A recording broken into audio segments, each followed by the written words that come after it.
Hi guys, my name is Cameron Fritch. I'm a dietetic intern through Auburn University. I'm going to show you guys today how to cut up pineapple and watermelon a little bit easier and like a chef. So what you're gonna need is a chef's knife, and you're gonna need some bowls for your finished product. I also like to keep on hand our little bags because this just came from the grocery store, and what better way to use them than to reuse them.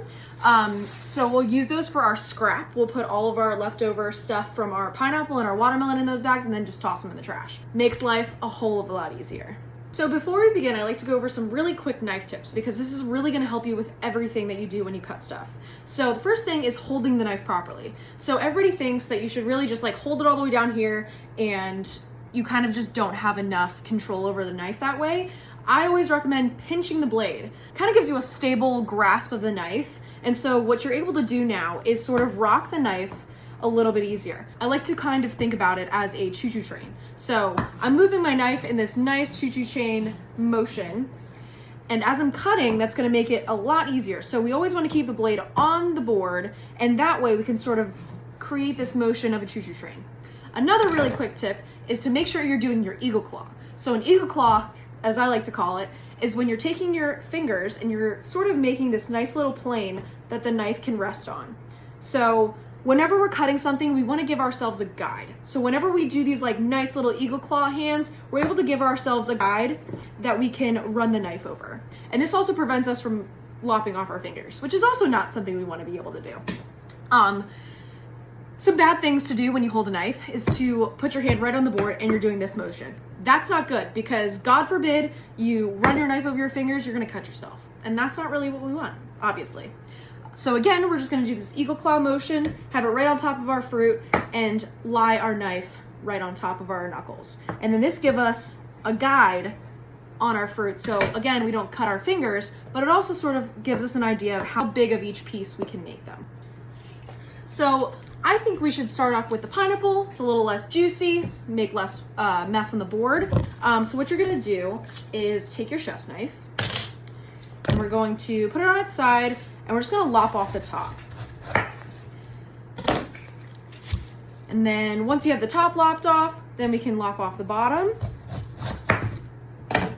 We just created a really nice bottom for our pineapple to stand on so it doesn't move around and we won't cut our fingers. So what we're gonna do is pretty much take all the skin off around the outside to start.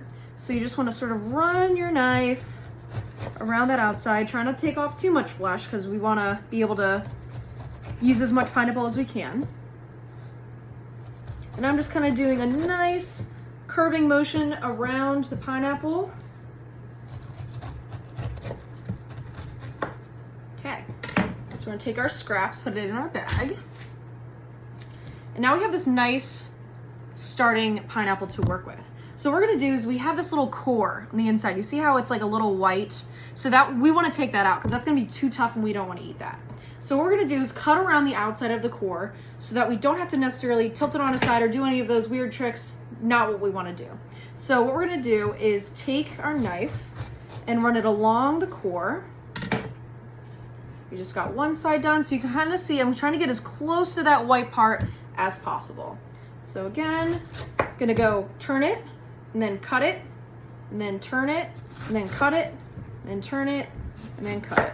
So I just wanted a clockwise motion of cutting the sides off of these pineapple pieces. And now all of this is edible pineapple. So we can just cut this however we want.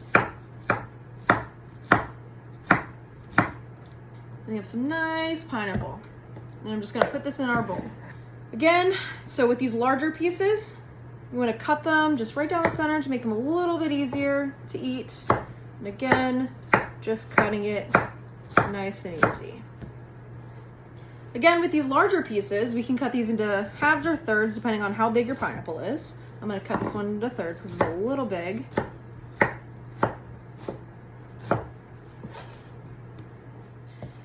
She's pretty big. So again, what we're gonna do is create a nice stable surface for our watermelon to stand on because right now, it's not easy. Imagine cutting this thing all rolling around. We don't want that. So what we're gonna do is take off the bottom or the top, depending on how you're holding it. Can be whatever. Cutting off this side. And you can actually scoop this out if you really wanted to, and just sort of snack on it so you don't waste it. I'm just gonna set it off to the side right now because I'll eat that later, not on camera. So we're gonna do the same thing that we did with the pineapple, but instead of just going right off and slicing all the skin off, this is really big for me to work with. So to make it a little bit easier, I'm just gonna cut it right down the middle, make it a little bit smaller for me to cut my knife into this. Beautiful watermelon. Okay, so we're gonna set off one to the side, and we're take this guy. Now, this guy's pretty big too, but we're still gonna cut him because it's a little bit more manageable. You can always cut it into quarters, but if you like to, you know, slice off the big one, we can do that. So I'm gonna show you how to slice off the halves. So we're just gonna do the half first. So again, we're gonna follow this nice motion over the watermelon. Try not to get a lot of flesh in there. See, I did pretty good in not taking off too much flesh. Turn it, and then again, running our knife around the outside. We can always lop off these little extra white pieces because that's pretty bitter and we don't want that. Did pretty good on not taking too much flesh off. Okay. Now we have this really nice hunk of watermelon. This is all edible watermelon. So we can just cut this right down the middle. Again, we always want to make it a little bit smaller for our knives to handle. And a really good tip too is always have a sharp knife. If you don't have a sharp knife, it kind of makes life really, really difficult. So we're just gonna take our watermelon slices, and what I'm gonna do is sort of create these nice lines for me to work with. So that we get this nice cubed watermelon. So I'm just gonna kind of make an inch slice into our first quarter. We have this nice slab to work with now. I'm just gonna repeat that again, do another inch. Set that on top.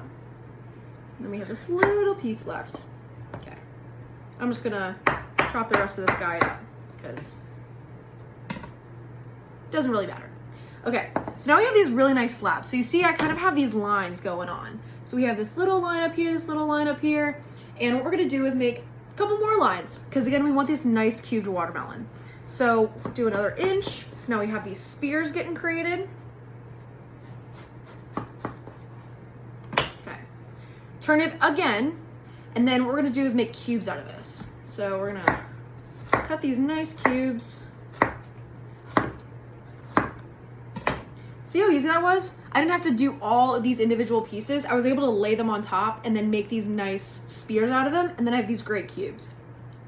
Or you guys could just keep the spears.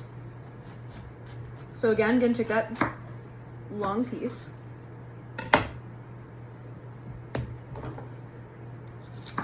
And you can have this nice spear of watermelon and just eat it like this. Perfect.